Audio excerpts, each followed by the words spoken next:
이번 영상에서 다룰 주제는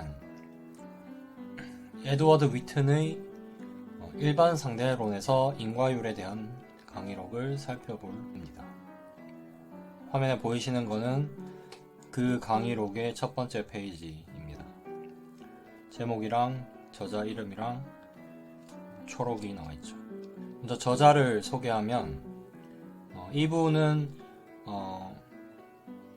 현대 이론 물리학, 특히 중력과 나머지 힘들을 통합하는 이론에 좀 관심이 있으신 분은 다 아실 거예요. 끈이론으로 되게 유명한 사람이죠. 위튼은 프린스턴 고등연구소의 종신 교수이고, 에드워드 위튼 이전에 5가지 서로 다른 끈이론들이 존재해서 이론이 5가지나 되니까 사람들이 별로 좋아하지 않았어요. 이게 제대로 하고 있나 이렇게 생각이 들겠죠.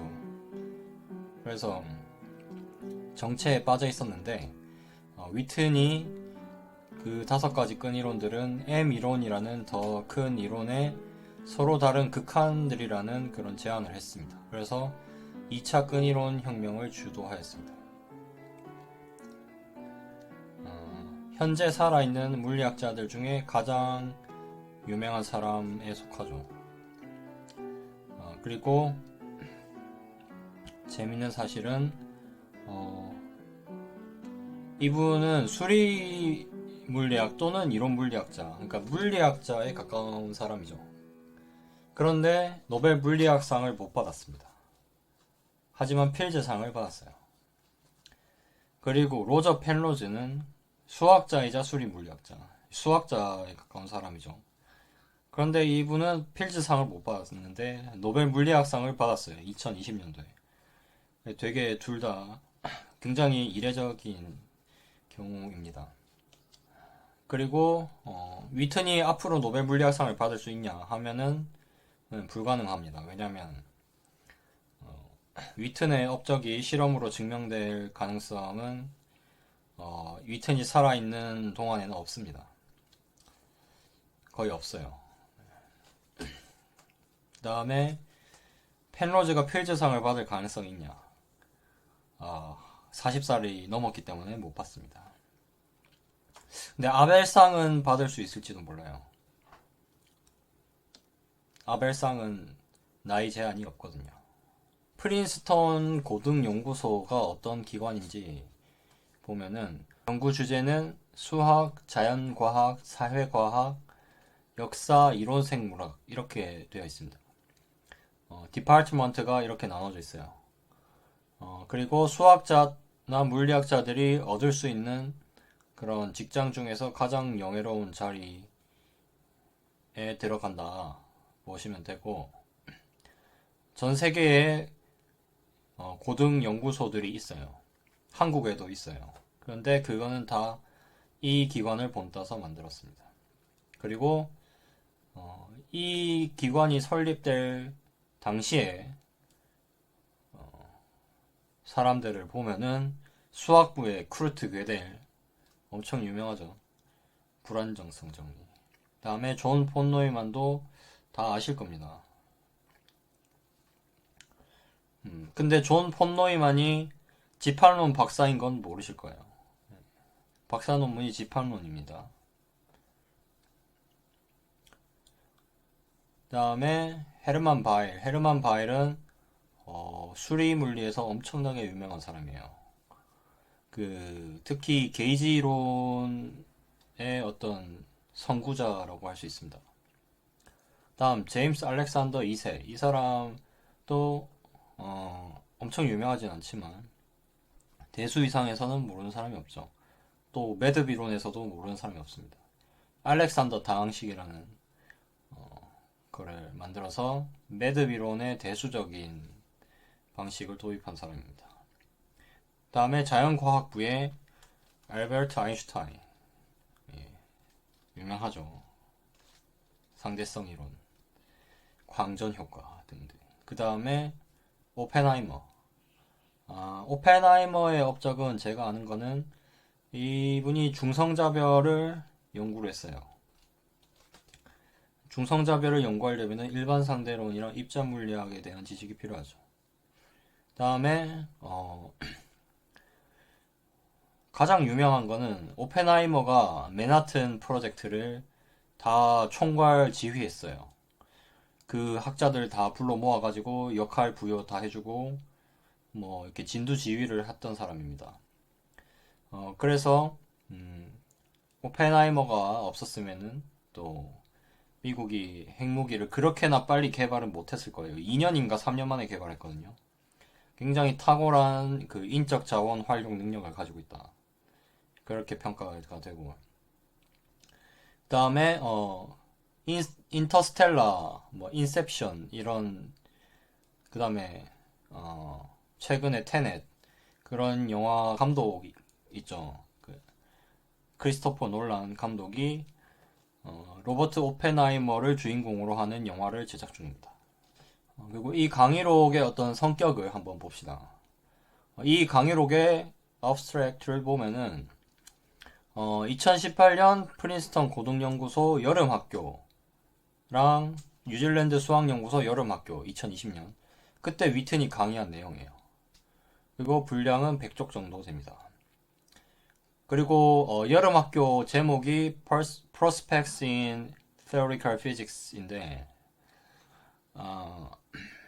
이건 이제 홈페이지에 이렇게 설명이 나와 있어요. 대학원생과 박사후 연구자들을 대상으로 하고 있고 이론 물리학의 최전선, 최신 진전에 대한 강의, 또 자유로운 분위기의 학술 교류의 장을 제공하고 미해결 난제들을 또 제안하는 그런 자리입니다. 프린스턴 고등연구소에서 진행이 되고 그리고 이제 좌측에는 이 2018년도 여름학교 포스터가 나와 있죠. 그러면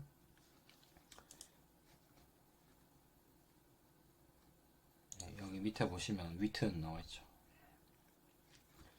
그리고 위튼이 이걸 가지고 강의를 했는데 그거를 보고 싶으신 분들은 고등연구소 유튜브 채널에 들어가셔서 전체적인 강의록 내용을 보겠습니다. 이 강의록의 주된 목표는 펠로즈 특이점 정리와 그 정리의 일반 상대론적 의미를 보는 거예요. 그리고 이제 펠로즈는 이 정리를 가지고 노벨 물리학상을 받았습니다. 2020년도에. 2020년도에 노벨 물리학상 주제는 블랙홀인데 로저 펠로즈랑 그 다음에 블랙홀 관측에 기여한 두 물리학자가 노벨상을 받았습니다. 그럼 펠로즈는 왜 받았냐? 펠로즈의 특이점 정리라는 준 리만 기하학의 정리가 있는데 그 정리를 일반 상대론에 적용을 하면 일반 상대론 자체적으로 블랙홀을 내포하고 있다. 이런 게 됩니다. 그래서 노벨상 위원회에서 펠로즈의 정리로 펠로즈가 블랙홀의 존재성에 대한 이론적인 배경을 제공했다. 이걸 인정을 해서 노벨 물리학상을 주었습니다. 다음에 2장하고 3장은 시공간의 인과 구조를 설명해요. 인과 구조라는 말은 우리가 원인과 결과, 사건은 원인과 결과가 있죠. 보통 우리가 특히 물리학에서는 우리가 항상 뭐 원인과 결과가 그렇게 순서에 맞게 일어나는 그런 세계를 체험하고 살고 있기 때문에 물리적으로 말이죠. 이게 뭐 굳이 뭐 따질 게 있나 싶을 수도 있지만은 먼저 우리가 시간 여행 같은 걸 상상을 하잖아요. 굳이 물리학을 안 하더라도. 그런데 그렇게 생각하면은 우리가 과거로 돌아가서 나의 조상이 서로 못 만나게 한다든지 부모님이 못 만나게 한다든지 그러면은 내가 존재할 필요 조건을 없애버리면은 어떻게 되냐 뭐 이런 할아버지 역설 같은 게 있죠. 그런데 일반 상대성 이론의 시공간 중에서는 시간 여행을 할 수 있는 것처럼 보이는 시공간이 나와요. 몇 개가. 웜홀, 뭐 괴델의 우주 뭐 이런 게 있는데 거기서는 빛의 속력 미만으로 이동을 하면서 과거로 돌아갈 수 있는 그런 경로가 존재해요. 그러니까 일반 상대론적으로 금지가 안 되어 있단 말이에요, 지금. 그 시간 여행이. 이제 그런 것도 있고, 그리고 어쨌든 간에 아까 빛의 속력 미만으로 이거를 생각하면은 어떤 사건과 어떤 사건은 원인과 결과가 서로 될 수가 없는 게 있어요. 어떤 사건끼리는 원인과 결과가 될 수 있고 그런 걸 보는 겁니다, 여기서. 그래서 이 장은 인과적 경로들을 다 모았을 때 그게 컴팩트함을 보여서 그 중에 최대 고유 시간을 가진 인과적 경로가 존재하는 것을 이제 보장을 해요. 근데 이제 이게 일반 상대성 이론에는 입자의 실제 운동 경로라고 보기 때문에 이게 존재한 걸 보여야겠죠, 먼저. 존재하지도 않는 걸 가지고 얘기를 하면 안 되겠죠. 그 다음에 3장은 대역쌍곡 시공간. 처음 들어보시는 분이 많을 건데.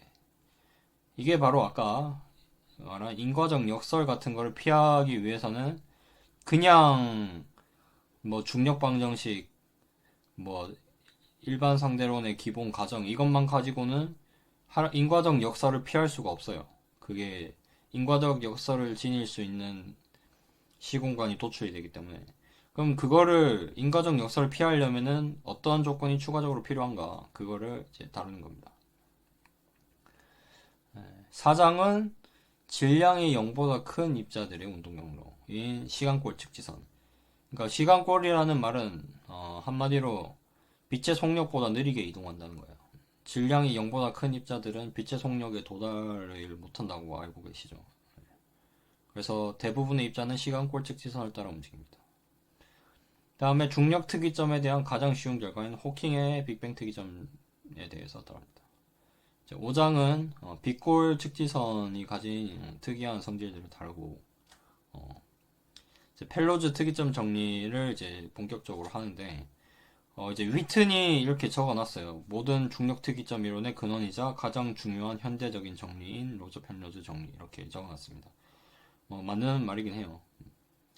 그래서 펠로즈가 처음에 특이점 정리를 발표를 하고 나서 그 논문을 호킹이 읽고 이걸 빅뱅에 적용시키면 어떻게 될까 해서 빅뱅도 중력 특이점이다 이렇게 이제 보인 거죠. 다음에 6장은 펠로즈 특이점 정리를 기반으로 블랙홀에 대한 기본적 성질을 다룹니다. 마지막 7장은 우주 검열 가설 같은 여러 가지 추가적인 주제를 다루는데 우주 검열 가설은 뭐냐면 이것도 들어보신 분은 많을 텐데 중력 특이점이라는 것은 언제나 사건의 지평으로 감싸져 있어서 외부에서는 그 안쪽에 물리적인 정보를 얻을 수가 없다. 뭐 이런 얘기, 이런 가설이에요. 물론 양자 중력이 발전이 되면 또 어떻게 바뀔지 모르겠습니다. 현재 이론상으로는 사건의 지평 안이랑 바깥이랑 완전히 분리되어 있습니다. 바깥에서 안에 대한 정보를 아무것도 얻을 수가 없어요.